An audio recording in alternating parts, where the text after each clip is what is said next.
बहुत कुछ हो रहा है आज। यस, नमस्कार, मैं लालजी प्रसाद, स्वागत है आपका आरा हिंदी स्कूल में। कमाल की बात है ना कि हम रेगुलर क्लास कर रहे हैं। ये भी कमाल की बात है कि आप पढ़ रहे हैं। और क्या ही कहा जाए। आइए, आज की क्लास क्या करेंगे भाई। तो थंबनेल आपने देख ही लिया होगा। फिर भी कुछ नहीं, एक तो समस्या मेरे साथ बन रहा है आज। आज पता नहीं कुछ समस्याएं ऐसे कैसे बन जा रही हैं। आज टेक्निकल इशू रह रहा है, 2 दिन से ऐसे ही चल रहा है मेरे साथ। खैर कोई नहीं। आज देखिए, आज की क्लास में हम बात कर रहे हैं, ओह माय गॉड, कड़बक बात कर रहे हैं। ओ, पेन नहीं लिया, अरे बाबा, sorry sorry sorry sorry sorry sorry sorry sorry sorry. और पीछे बढ़ेगा क्या? नहीं बढ़ेगा। मुझे तो लगता है कुछ गड़बड़ है। कोई नहीं, चलिए क्लास की शुरुआत करते हैं। देखिए, आज की क्लास में देखिए बात कर रहे हैं हम कड़बक, और कड़बक में बात करेंगे PYQ। इससे पहले हमने बात कर लिया है, मेन चैप्टर पर बात कर लिया है, जिसमें चैप्टर में आपका लेखक परिचय और भावार्थ देख लिया है, दूसरा अभ्यास देख लिया। आज देखेंगे PYQ और MCQ प्लस में। आज आप 1 से 2 नंबर के प्रश्न फिक्स कर जाएंगे। इसे लिख कर देता हूँ यहाँ से, ऐसे थोड़ी लिख के देना होता है। हाँ, मैं कह रहा हूँ भाई, लिख कर दे रहा हूँ आपको। इससे एक भी प्रश्न अगर आ जाए अलग तो बता दीजिएगा उस दिन परीक्षा देकर आइएगा तो। चलिए आइए शुरुआत करते हैं। पहला प्रश्न देखते हैं मेरे भाई, मेरे प्यारे प्यारे भाई बहनों। और हाँ, अगर आप पहले पढ़ चुके हैं तो बहुत बढ़िया, खुशी की बात। कमेंट यहाँ करिए, थोड़ा देखिए, अपने नॉलेज को जांचिए। ये प्रश्न पूछा जा चुका है 2019 में, ठीक है। और देखिए सवाल क्या है, कड़बक किन की रचना है? कड़बक किन की रचना है ये कौन नहीं बता सकता? एक दूधमुहा बच्चा भी बता सकता है अगर वो हाँ पढ़ा हो तो। चलिए शुरुआत करते हैं, ऑप्शन देखते हैं। नंबर 1, तुलसीदास, मलिक मोहम्मद जायसी, कबीर दास, केशव दास। मेरे प्यारे भाई बहनों, आप तो जान चुके होंगे। क्या छोड़ दूं इस सवाल को? छोड़ दूं? नहीं छोड़ना चाहिए। क्यों? क्योंकि ये तो पहला ही सवाल है भाई। भैया ये पहला सवाल है, आप छोड़ के चले जाएंगे। नहीं छोड़ना है मेरे भाई। कड़बक आप जानते हैं मलिक मोहम्मद का है। बताइए कि ये कड़बक किस, अब ये बताना है कि ये कड़बक, आपको सवाल बताना है कि ये कड़बक जो है जायसी की तो है, बट ये किस में उद्धृत है, कहाँ से ली गई है, कहाँ पर इसको लिखा गया है, उस ग्रंथ का नाम बता दे सकते हैं क्या? प्लीज़ प्लीज़ प्लीज़ मेरे भाई। 2 नंबर प्रश्न, इनमें से प्रेम की पीर के कवि हैं निम्न में से बताना है। 2 बार पूछा जा चुका है मेरे भाई। हाँ, एक चीज़ और, ये क्या है ना, ISC एंड कॉमर्स, COM, यहाँ पर आई डाल दीजिए। यानी साइंस और कॉमर्स का जो भी हमारे प्यारे प्यारे भाई बहन है ना, आप ध्यान दीजिएगा। और आर्ट्स के भी आप भी ध्यान दीजिएगा, क्योंकि अभी बात करेंगे आर्ट्स का भी। और आपको देखिएगा, आर्ट्स और साइंस में कंपैरिजन करिएगा कि देखिएगा एक ही सवाल, इधर इसका उसमें उसका इसका, भाई सवाल बनेगा कहाँ? है इतना ही लिमिटेड सवाल कहाँ बनेगा? इसलिए सभी लोग देखेंगे, सबके लिए है। ये नहीं सोचेंगे कि आर्ट्स कॉमर्स साइंस की, सबके लिए है। ऑप्शन देखिए, पूछा प्रेम के पीर आप जानते हैं जायसी हैं, नाभादास तो नहीं है भाई। इनका भक्तमाल बहुत फेमस पुस्तक है, भक्तमाल, भक्तमाल, ठीक है। और पढ़ना भी है, आगे हम लोग पढ़ेंगे। नाभादास है ना, छप्य लिखे हैं, छप्य, ठीक है। सूरदास को भी पढ़ना है, आगे पढ़ेंगे, ठीक। अब इस क्लास के बाद हम सूरदास को ही पढ़ेंगे, ठीक है। कबीर दास हैं तो ठीक है, आप जानते हैं कि इसमें क्या है, जायसी होंगे। देखिए हम ऑप्शन वहाँ करेंगे, मैं आपको ऑप्शन वहाँ दूंगा, थोड़ा सा अच्छा लगेगा, जहाँ पर लगे कि हाँ। बाकी आप तो जानते हैं, तो कहाँ करेंगे आप ऑप्शन लेके, टाइम बर्बाद होगा। 3 नंबर पर देखते हैं, जायसी किस शाखा के कवि हैं? किससे शाखा के हैं? शाखा मतलब क्या होता है भाई? कमेंट कर सकते हैं का? शाखा मतलब वो मित्र वाला शाखा नहीं रे बाबा, टहनी वाला होता है ना, ठीक है। तो जायसी किस शाखा का, ये सबसे इम्पोर्टेंट कवा सवाल। और ऐसे सवाल बने तो आपको पढ़ना पड़ेगा, मजबूर कर देगा ये सवाल आपको पढ़ने के लिए। और ये कोई हल्का सवाल नहीं है मेरे भाई, ये हर राइटर के साथ ऐसे ही सवाल बनता है। कई बार पूछा जा चुका है मेरे भाई, कई बार। हर चैप्टर से कहीं ना कहीं अगर आप पढ़ रहे होंगे तो मालूम हो गया कि पूछता है किस शाखा से हैं। रचना काल क्या है, सबका मतलब रचना काल क्या है, किस युग से हैं, किस युग से हैं, कालखंड क्या है, कालखंड क्या है, सब पूछता है भाई। तो पढ़ोगे तब तो बताओगे। अब देखो भाई, मैं बताता हूँ। हिंदी साहित्य का काल विभाजन के नाम से मैंने एक क्लास ऑलरेडी सबसे पहले किया था। मेरे को लगता है ना, दूसरी क्लास वो इस यूट्यूब प्लेटफॉर्म पर, मतलब अपनी इस प्लेटफॉर्म पर कर चुका है हम लोगों ने, तो आप जाकर ज़रूर देखिएगा। बट यहाँ पर समझिए कौन सा होगा जायसी, कौन सा होगा कृष्ण मार्गी, नहीं होगा प्रेम मार्गी होगा। ठीक है, अगर इससे ठीक एक पिछली क्लास अगर हमारी कर किए होंगे इस चैप्टर से, तभी आप इसका आंसर कर जाएंगे, क्योंकि वहाँ पे मैंने बताया हुआ है भाई। जब भावार्थ करवाया है तो वहाँ पर बताया है मैंने कि जायसी क्या है, जायसी क्या है। Okay sorry. राम मार्गी, राम मार्गी नहीं है। राम मार्गी कौन है? तुलसीदास है, याद रखिएगा, तुलसीदास। ठीक है। ज्ञान मार्गी कबीर, गुरु नानक। कबीर गुरु नानक, गुरु नानक लिखने में टाइम जाएगा इसलिए सुन लीजिए। ठीक है। प्रेम मार्गी जायसी। कृष्ण मार्गी कौन है? सूरदास, सूरदास। ठीक है, समझ गए। अब यहीं से सब कुछ हल हो जाएगा आपका। चित्ररेखा क्या है भाई? किसी भी राइटर का आपको रचना याद रखना है। चित्ररेखा किस कवि की रचना है? तो हम जान रहे हैं कि कड़बक है, तो इसी राइटर का होगा, तो इसका ऑप्शन आप समझ जाएंगे, जायसी का है। चित्ररेखा जायसी का है।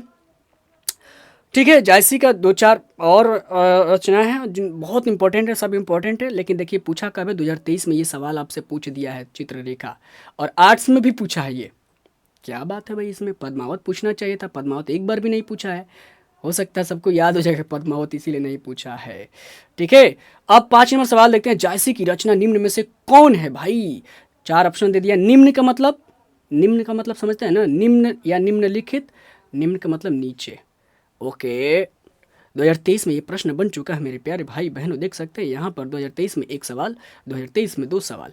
ठीक है, ठीक है। इस चैप्टर से 1 से 2 सवाल बन रहा है, फिक्स एक तो बनेगा ही, बट 2 पूछा है, यहाँ पर देख सकते हैं आप। ज़्यादातर 1 पूछा है, बट 2 भी पूछा है।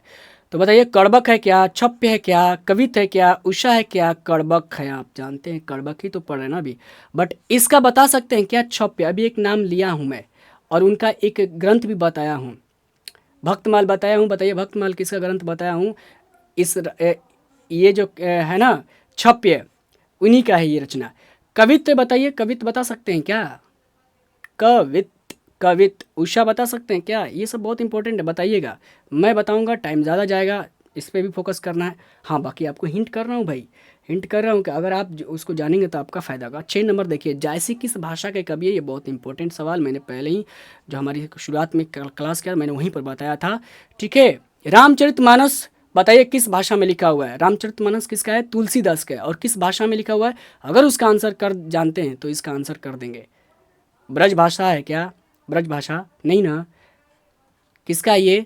सूरदास, सूरदास जी ब्रज भाषा में लिखे हैं। ब्रज भाषा में कौन लिखा है भाई? सूरदास लिखे हैं। अवधि में लिखे हैं रामचरितमानस, यानी तुलसी की भाषा क्या रही है? अवधि रही है। ठीक है। और जायसी की भी भाषा क्या रही है? अवधि रही है। तो आंसर ये हो जाएगा। ठीक है मेरे प्यारे भाई बहनों, कोई दिक्कत हो रहा है? ठीक है ना सब?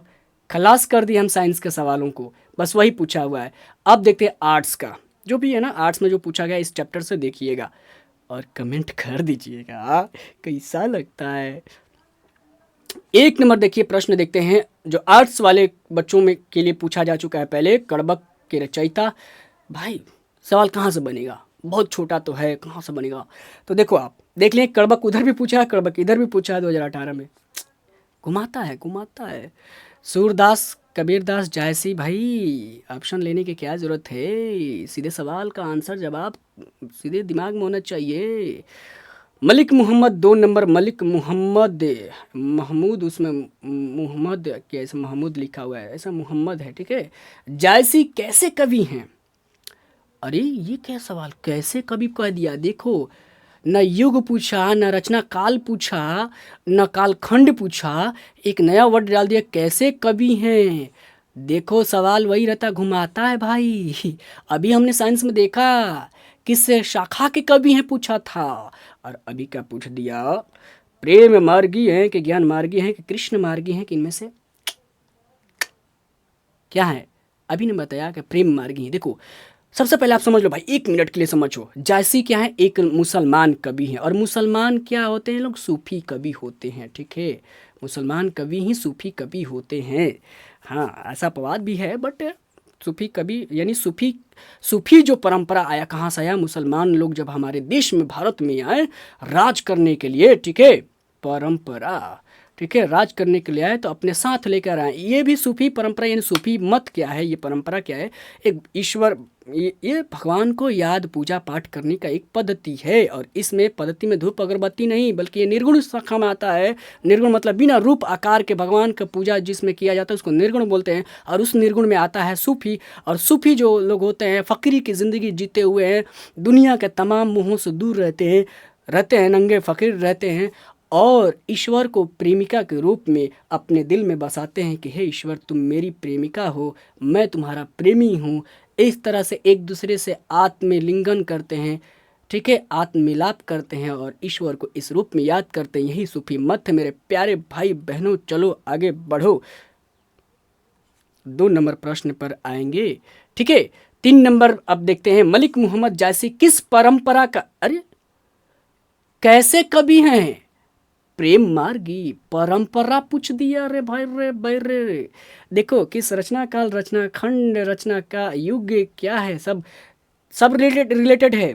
अब परंपरा पूछ दिया है तो देखो बताओ, ये 2020 में है।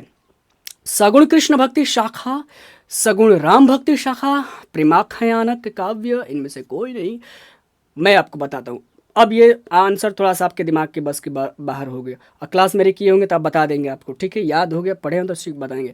बट जिनको मालूम ही नहीं है ABCD तो कैसे बताएंगे? देखो थोड़ी सी क्लास बेशक लंबी हो जाएगी, बट अब सुनो आप, ठीक हो। मैंने बताया कि ये सूफी मत किस में आता है? प्रेम मार्गी में आता है, ठीक है, प्रेम मार्गी में। ये एक और प्रेम मार्गी शाखा किस में आता है ये समझो।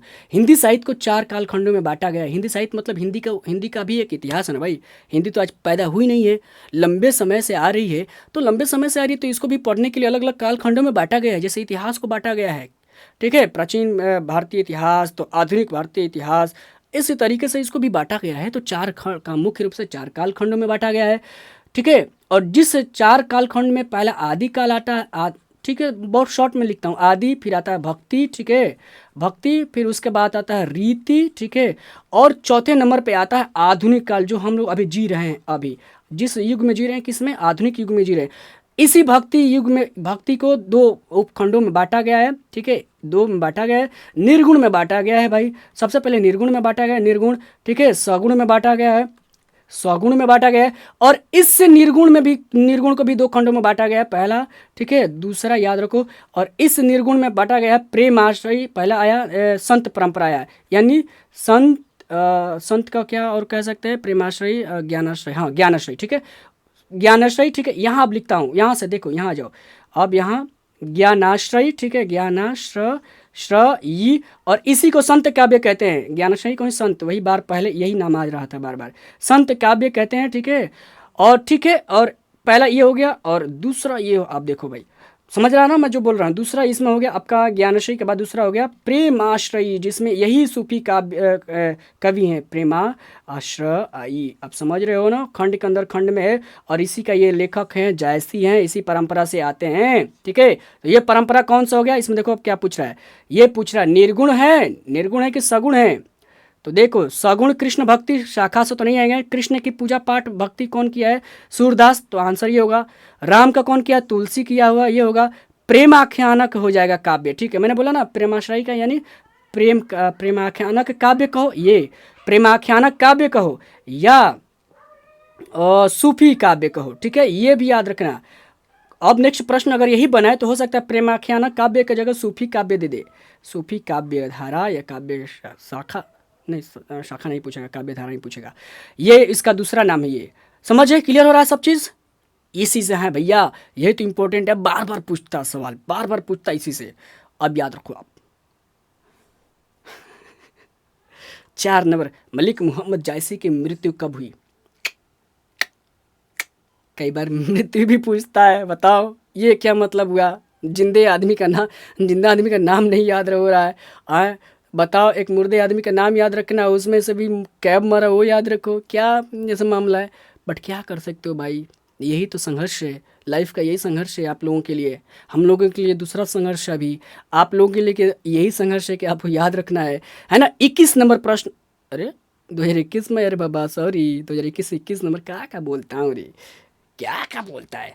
मलिक मोहम्मद जायसी की मृत्यु बताना है भाई। हमको लगता है ना, मैं ये हो जाएगा आंसर 1540 में। इसका कमेंट करके आप बताओ कि मैं सही बताया कि नहीं आंसर। अब नेक्स्ट प्रश्न देखते हैं मेरे प्यारे भाई बहनों। जायसी का जन्म स्थान, ओ माय गॉड, सबसे इंपॉर्टेंट सवाल है। किसी भी राइटर, जितने भी राइटर लगे हैं ना, एक क्लास मैंने लिया, पूरा चार्ट बना कर रख दिया अनुक्रमणी के नाम से। आप प्ले लिस्ट में जाइए, वहाँ पर देखिएगा 12th क्लास, ठीक है, गद्य खंड में क्लिक करिएगा, आपको बहुत सारी क्लासें मिल जाएंगी, क्लास मिलेंगी। और उसमें मैंने पढ़ाया अनुक्रमणी के नाम से, और उसमें पूरा एक चार्ट बना कर दे दिया है मेरे भाई। उस चार्ट को आप नोट कर लेना, वहाँ से 10 से 15 नंबर आपके परीक्षा में सवाल बनेंगे। और उसमें मैंने मेंशन किया हुआ है कि जन्म स्थान, जन्म नाम, सब कुछ मेंशन किया, माता पिता क्या लिखे हैं, कौन से विधा के हैं, क्या है, किस युग से आते हैं। और यहाँ देख तो दिल्ली में हुआ, इलाहाबाद, जायस कब्र मेठी, आपको मालूम है कि यही होगा आंसर। जायस यानी जायसी, मैंने कई बार बता चुका हूँ कि जायस यानी जायसी। जायस क्या है, जायस जायसी का जन्म स्थान का नाम है, यही जायसी टाइटल जुड़ा हुआ है। आगे बढ़ो। चित्ररेखा किस, देखो आ गया ना, साइंस में आया था, इसमें भी आया था। अब तो बता दो भाई, मलिक मोहम्मद जायसी होंगे, बता दो। अब 7 नंबर प्रश्न देखते हैं भाई। जायसी ने अपनी आंख की तुलना किससे की है, और ये बहुत इंपॉर्टेंट सवाल है। सवाल ऐसे बनने चाहिए, सवाल बने तो ऐसे बने, तब तो मालूम चले कि आप पढ़े हैं या पढ़ना पड़ेगा आपको। देखो आप 2022 में ये प्रश्न बन चुका है, ठीक है। और ये हमको लगता है ना, ये सवाल साइंस में जरूर बनेगा। मतलब अगर नहीं दे तो गलती करेगा जो एग्जामिनर, जो सेटर है, एग्जाम सेटर है, जो परीक्षा बनाने प्रश्न बनाने वाला।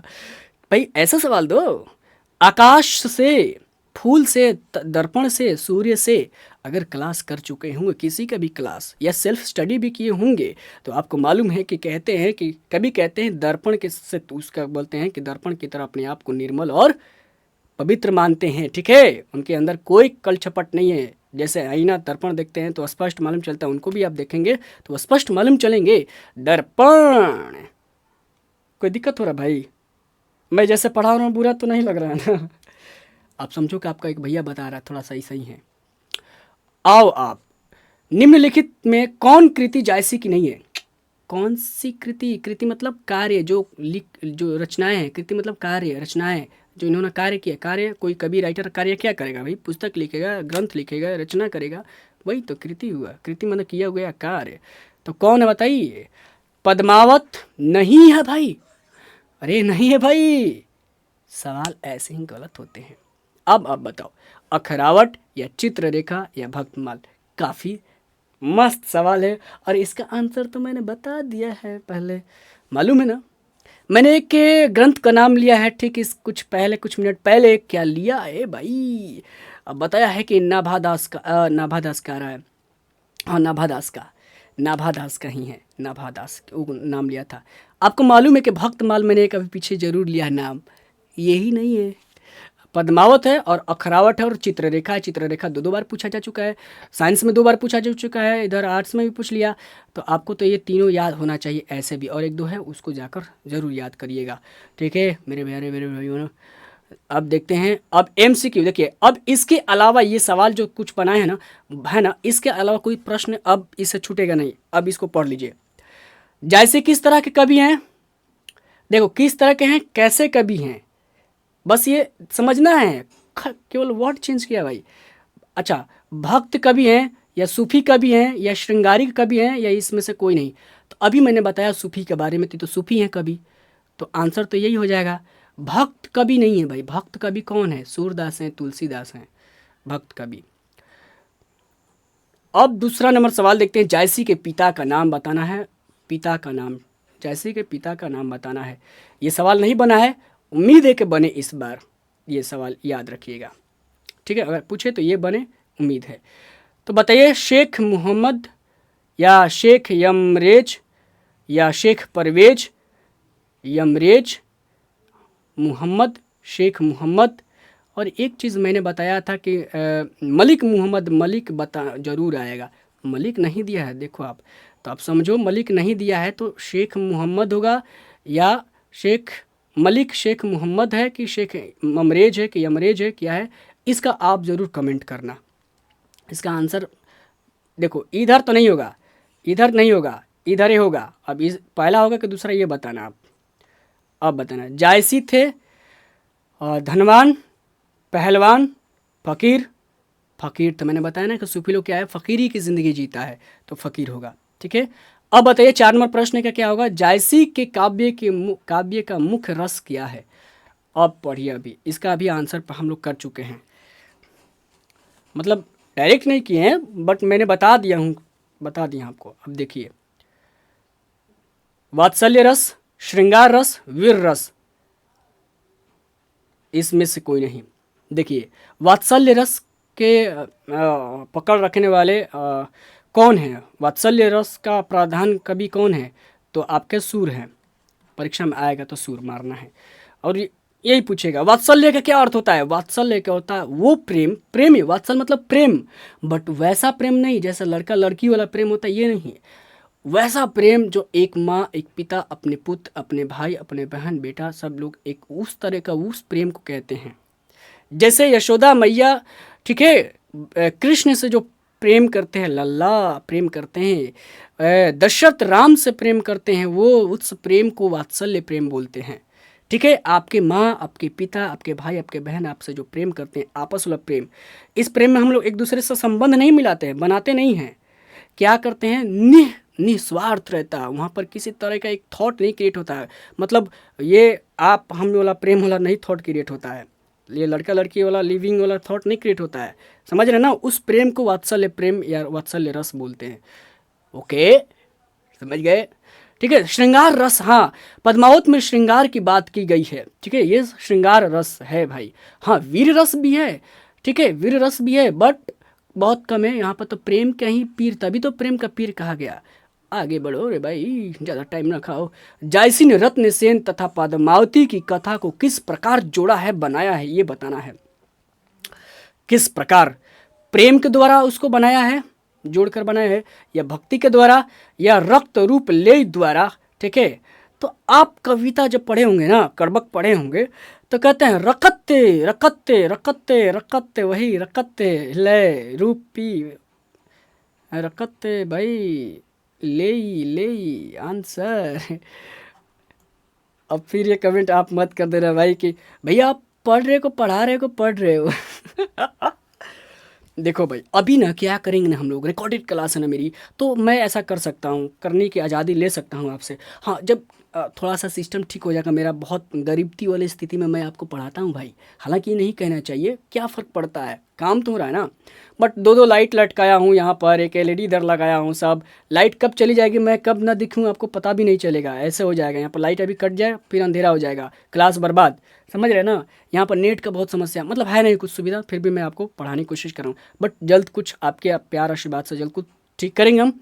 ठीक है, तब लाइव आएंगे और वहाँ पर आप ऑप्शन मारते रहना भाई, वहाँ पर डिस्कस करेंगे, नाम सबका बोलेंगे, तब मजा आएगा।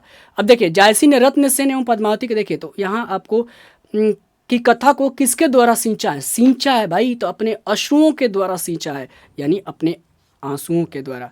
ये अंदर से सवाल बना हुआ है चैप्टर के अंदर से, हालांकि पूछता कम है, एक सवाल पूछा है साइंस में। ठीक है, दर्पण वाला पूछा है वो, कि बताइए कि किससे तुलना किया तो दर्पण से, तो उसी बेसिस पे ये सवाल बनाए गए हैं। अब देखिए 7 नंबर सवाल देखते हैं। जायसी ने, अच्छा पीछे 6 नंबर कर लिए, हाँ, जायसी ने किस दोष से युक्त होते हुए भी गुणवान बन गए, गुणवान हैं। उनको क्या दोष था, पैरालिसिस था ना उनको, बट क्या क्या खराब था उनका, जीभ या नेत्र या अंग या श्रव्य। एक तो कान था और एक आँख था बाएं वाला। ठीक है, आँख को क्या बोलते हैं, नेत्र बोलते हैं। क्लियर हो रहा है, समझ रहे हैं ना भाई कि हम खाली बोले जा रहे हैं। देखो भाई, मैं सब कुछ आप ही के लिए कर रहा हूँ, और आप ना समझेंगे ना तो फिर मेरी क्लास, मेरी मेहनत दिन भर का, ये समझो एक क्लास को लाने के लिए मैं सुबह 6 बजे से उठता हूँ ना, फ्रेश होने के बाद मैं कंप्यूटर पर बैठ कर पीपीटी ये बनाता हूँ भाई, और तब जाकर आप 3 से 4 बजे क्लास रिकॉर्ड करके आपको देता हूँ, रिकॉर्ड करता हूँ। आज रिकॉर्ड किया, कल इसको आज अपलोड लगा दूंगा कल के लिए, ऐसा भी कर रहा हूँ। बहुत परेशानी है भाई, बहुत मेहनत करता हूँ मैं। अगर आप थोड़ा सा कमेंट करके ना उत्साह बढ़ाओ तो देखो कितनी ये चलो भाई, ऐसे प्रलाप करने से नहीं होगा, कंटेंट दो। अरे भाई, 8 नंबर जायसी का काव्य किस प्रकार गंभीर एवं व्यापक है। भाई ये सवाल ना आपका दिमाग हिला देगा अगर आप नहीं पढ़े होंगे, मेरी क्लास नहीं की करेंगे तो। लेकिन मैं आपको हल करवाता हूँ। बताता है किस प्रकार गंभीर और व्यापक है। ये सवाल आंसर कहीं नहीं मिलेगा सीधे, हाँ, लेकिन एक वर्ड से पकड़ेंगे आप। सरोवर की भांति, कुएं की भांति, ठीक है, क्या करें, कुएं की भांति या समुद्र के भांति या नदी की भांति। आप कविता में कड़बक में पढ़ेंगे तो एक वर्ड आता है समुद्र। आता ना, समुद्र का पानी खरा है तभी तो भाई अबुझ है, असुझ है अभी। अभी इसलिए तो अपार है, कोई उसको भेद नहीं पाया है अभी तक वो क्या चीज़ है अभी पूर्ण रूप से अभी। वही तो कह रहा, तो समुद्र इसी से ये पकड़ लेना है। कई बार आपको ना आंसर मालूम होते भी कोई वर्ड से पकड़ना होता है। 9 नंबर में देखते हैं, जायसी रचित पद्मावती की भाषा क्या है। अब देखिए ये बहुत अच्छी बात है, सवाल ऐसे बने तब जाकर लगे कि हाँ आप मेहनत किए हैं और आज जवाब देते हैं तो आप खुश होंगे, या मैंने किया। तो देखिए जायसी रचित जो पद्मावत है ना, पद्मावत की भाषा क्या है। अभी आपको मैंने बताया कि जायसी की भाषा क्या है, भाषा जायसी की क्या है। तो अभी बताया मैंने अवधि, अवधि अभी बताया ना कि अवधि उनकी भाषा है। और तुलसी की भी क्या है, अवधि ही भाषा है, ठीक है। सूरदास की क्या भाषा है, वो किस भाषा में अपनी सारी रचनाएं की हैं, तो क्या किए हैं, ब्रज में। जैसे हिंदी भाषा है ना, ऐसे अवधि भाषा है और ब्रज भाषा है, इसी तरीके से बहुत सारी भाषाएं हैं। तो इसमें देखिए अवधि है, ब्रज है, खड़ी बोली है, मैथिली है, आपका ये अवधि आंसर हो जाएगा। पद्मावत की भाषा क्या है, अवधि है। राइट, क्लियर हो गया, क्लियर, भूलेंगे नहीं। 10 नंबर सवाल देखते हैं, आप खत्म ही करेंगे। पद्मावत किसकी रचना है। वाह, बहुत सुंदर, सिंपल सादा, बता दीजिए, कमेंट करिए। कमेंट कैसे करना है, ऐसे करना है, MCQ, MCQ 10, उसका आंसर ABCD जो भी है। हाँ देखिए, तो यहाँ पर क्लास खत्म हो रहा है आपका, ठीक है। अब इस ऑब्जेक्टिव से ना भाई अलग कोई प्रश्न पूछ ही नहीं सकता है, और कोई भारी थोड़ी है, आप तो समझ गए है ना। तो उम्मीद है कि आप मज़े से आप सवाल का जवाब देख पाए होंगे, ठीक है। कुछ सवालों का जवाब जानते भी होंगे, कमेंट बेशक ना करें, अलग बात है। बट कैसा रहा सब कुछ, ठीक लगा। कभी कभी मैं थोड़ा सा फ़न के लिए सब करता हूँ, है ना। बहुत मैं सीरियस आदमी, बहुत सीरियस, गुस्सा तो पूछिए मत। हाँ, ये सब क्या कर सकते हैं, क्या फ़ायदा। क्लास में है, पूरी तरीके से एनर्जी बना कर रखिए, तब न मजा आएगा, है ना। इसलिए मैं एनर्जी बना कर आपको देता हूँ। चलिए, तो आप लाइक सब्सक्राइब जो भी जानते हैं कर सकते हैं, करिए, कोई पैसा थोड़े लग रहा है, नहीं लगेगा। हाँ, लेकिन बताइए क्लास कैसी लगी, और तब तक के लिए दीजिए इजाज़त। नेक्स्ट क्लास करेंगे हम सूरदास पर, नेक्स्ट जो चैप्टर है, ओके। तब तक के लिए दीजिए इजाज़त। जय हिंद, जय भारत। ओके रे बाबा, यस।